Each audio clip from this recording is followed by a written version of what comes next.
Magandang oras po ulit mga kasama. Ito po ay karugtong ng video natin sa IPCRF, 19 indicators at mga MOVs po na kailangan po nating ihanda sa loob ng isang school year. Ang pag-uusapan po natin ay Classroom Observation Tool for Teacher 1, 2, and 3. Ayon po sa DepEd Memorandum number 4 Series of 2022, meron po tayong dalawang classroom observation na kinakailangan. The first classroom observation ay between September 2021 to Feb 2022. Okay, ang pangalawa naman po dyan ay between March 2022 hanggang July 2022. Ito po ang bagong itsura ng Classroom Observation Tool, RPMS, for Teacher 1, 2, and 3. Ito po ang gagamiting rating sheet po natin. So, tulad po ng dati, meron pong observer, teacher observed, subject and grade level taught, date, quarter. So, makikita po natin dito, we only need 1 at saka 2 classroom observation. So, kung makikita natin dito, meron po tayong dalawang pahina, ang page 1 at saka ang page 2. Ang page 1 po dito, meron po tayong 5 kailangan. It's compulsory na i-observe sa Classroom Observation Tool. Habang ang page 2, ito naman pong 6 hanggang 9, ay nasa sa atin po yan bilang teacher. Choice po natin yan. Kung nakinig po tayo sa nakaraang video sa IPCRF, meron po tayong tinatawag kasing Set A at saka Set B. Dito po yung kabilang sa indicators 6, 7, 8 at saka 9. Different levels of the Classroom Observation Tool. The first level, level 3, organizing. 4, developing. 5, applying. 6, consolidating. 7, integrating. So mag-focus po tayo dito sa 7 kung paano tayo makakuha ng 7 points or level 7 sa ating classroom observation. Take note, kung mataas po ang ating classroom observation, ibig sabihin mas malaki po ang epekto po nito sa ating IPCRF pagdating po ng year end. Ibig sabihin po, kung mas mataas po tayo sa 7, ibig sabihin kung 7 po ang score po natin, ang equivalent po kasi ng 7 sa RPMS score ay 5 points. 5 points ang pinakamataas sa IPCRF po natin. Okay? So, ang equivalent po ng 7 ay 5. Kung 6 naman, 4. Kung 5 naman ay 3. So, focus po tayo sa 7 kung paano tayo makakuha ng 7. Indicator 1. Apply knowledge of content within and across curriculum teaching areas. Bago po tayo pumunta sa numbers level 7, may clarification lang po. Ang ibig sabihin po ng accurate knowledge, it means error-free content. Next, in-depth knowledge. Ibig sabihin, foundational knowledge and finer details within the curriculum teaching area. And the third word, broad knowledge. When we say broad knowledge, knowledge across curriculum teaching areas. So, punta na po natin. Focus lang po tayo dito mga kasama sa level 7. Huwag po tayo mag-focus sa 5 and 6, but focus lang po tayo sa pinakamataas. Next, the teacher applies accurate, in-depth, and broad knowledge of content and pedagogy that creates a conducive learning environment that enables an in-depth and sophisticated understanding of the teaching and learning process to meet individual or group learning needs within and across curriculum teaching areas. The second point, the teacher applies extensive, the word there is, the teacher applies extensive knowledge of content beyond his or her area of specialization. Okay. The teacher motivates. Okay. The teacher motivates learners to investigate the teaching area, to expand their knowledge and satisfy their curiosity. Next, the teacher cites intra and interdisciplinary content relations. And the fourth one, the teacher shows expertise in the content and uses appropriate pedagogy in delivering the lesson. Second indicator, display proficient use of mother tongue, Filipino, English, to facilitate teaching and learning. So, bago po tayo magpatuloy, meron po tayong clarifications o na words dito na dapat po nating pag-aralan. The first one, we have advanced low sub-level proficiency. Ibig sabihin, able to consistently handle class discussions in any of the medium of instruction, mother tongue, Filipino, English, in a variety of communicative tasks in learning situations. The second word, advanced mid-sub-level proficiency. Ibig sabihin, able to consistently handle class discussions in any of the mediums of instruction with ease and confidence in a large number of communicative tasks. The third word na pag-uusapan ay advanced high sub-level proficiency. Ibig sabihin, able to consistently handle class discussions in any of the mediums of instruction with linguistic ease, confidence, and competence in complex communicative tasks. So, magpo-focus lang po tayo dito mga kasama sa 7. Dito lang po tayo sa 7 magpo-focus. Anong ibig sabihin ng 7 sa ating COT? Ito po. The teacher displays advanced high sub-level proficiency. Yan po yung nabanggit po natin dito. High sub-level proficiency, that's the keyword. In the use of mother tongue and or Filipino and or English that extensively facilitates teaching and learning, including proving questions and feedback.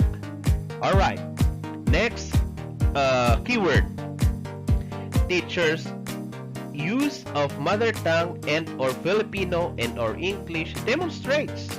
The word there is demonstrates a well-developed ability in using communication strategies such as code switching and translation. Okay. Third keyword or key information. The teacher uses precise vocabulary and intonation to express meaning and often shows great influence or fluency. The word there, fluency. Great fluency and ease in delivering the lesson. Alright, next indicator. Indicator 3. Use effective verbal and non-verbal classroom communications strategies to support learner understanding, participation, engagement, and achievement. Okay, bago po tayo magpatuloy, meron po tayong dalawang kailangang i-clarify. The first word, we have generally aligned. Anong ibig sabihin ng generally aligned? It means usually matched with other strategies. Second, well aligned. When we say well aligned, perfectly matched with other strategies. So, let's focus on level 7. Ibig sabihin ng level 7 sa ating COTI, the teacher uses a variety of verbal and non-verbal communication strategies to create a learning environment that provides opportunities for inquiry and involvement of learners individually and in groups. The teacher establishes classroom practices which promote open communication between the teacher and the learners and among the learners and their peers. Indicator 4. Establish safe and secure learning environments to enhance learning through the consistent implementation of policies, guidelines, and procedures. Clarifications. When we say frequently, it means often occurs. When we say generally, it means normally occurs. When we say consistently, constantly occurs. When we say some, less than half. When we say majority, more than half. When we say most, almost all, approaching 100%. So, tignan ho natin itong level 7 or number 7 kung paano tayo makakuha ng level 7. 7. The teacher consistently implements safety policies, guidelines, and procedures to regularly maintain a safe and secure learning environment to enhance individual and group learning. Next, the teacher ensures that learners can articulate and adhere, the word there, articulate and adhere to the safety guidelines and practices in all the learning tasks. Indicator 5. Maintain learning environments that promote fairness, respect, and care to encourage learning. Clarifications. When we say occasionally, learner-teacher interactions are moderately acceptable. When we say generally, learner-teacher interactions are mostly acceptable. When we say consistently, it means learner-teacher interactions are highly acceptable. So, sa level 7 na po tayo. Level 7. When we say level 7 in our COT, it means that the teacher promotes a supportive and nurturing learning environment where all learners feel accepted, encouraged to learn, and free to take learning risk. Yun po yung mga keywords na ginamit. Next, the teacher enhances polite and respectful interactions. Polite and respectful interactions with learners and among learners, and exhibits sensitivity to learners' differences. At kung hindi ka pa po nagsusubscribe sa ating channel, please, nakikiusap po si Sir, please subscribe. Then, click the notification bell para updated ka sa lahat ng mga videos na may kinalaman sa teaching, learning, at pagkakaperahan. Sa baba, mag-comment din po kayo kung wala pa po pala kayong cover ng inyong IPCRF 19 indicators. Mag-comment lang po sa baba para bigyan kayo ni Sir ng libreng IPCRF cover. At meron din po tayong FB page. Huwag pong kakalimutang mag-like sa ating FB page. Ang pangalan po ng ating FB page ay parehas din sa YouTube, Dion Mayos Channel. Please like and follow. Gusto po nating pasalamatan sina Vicky Danao. Good afternoon po, sir. Very informative po. Pwede po ba makahingi ng soft copy sa IPCRF template po? Sure, sige po. Thank you din po kay Thomas Gingab. Very informative po, sir. Thank you rin po kay xshell_118. Thank you po at nakatulong po ito sa akin. Pa-share po ng IPCRF indicators. And thank you rin po kay Leslie Gintapa, Umiktin, mula sa DepEd Zamboanga del Norte. Kumusta po ang mga kasama po natin sa tungkulin sa Zamboanga del Norte? Maraming salamat po sa inyong support. Kung gusto niyo rin po yung ma-shoutout sa susunod po nating video, mag-comment lang po sa baba. Okay, balik po tayo sa indicator 6.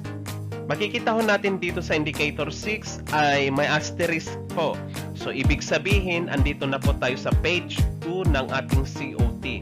Ibig sabihin, nasa sa choice po natin yan. Mula indicator 6, 7, 8, at saka 9. Kung magpapa-COT po tayo or gagamitin natin yung ibang set na makikita po natin sa IPCRF. Alin ho sa atin ang mas magaan, itong magpa-COT or susundin na lang po yung nasa IPCRF.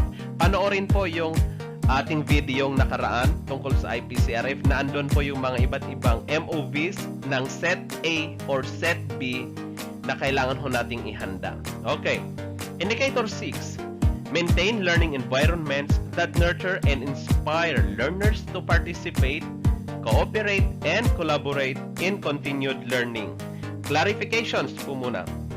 When we say loosely associated, association substantially mismatched with the other learning areas.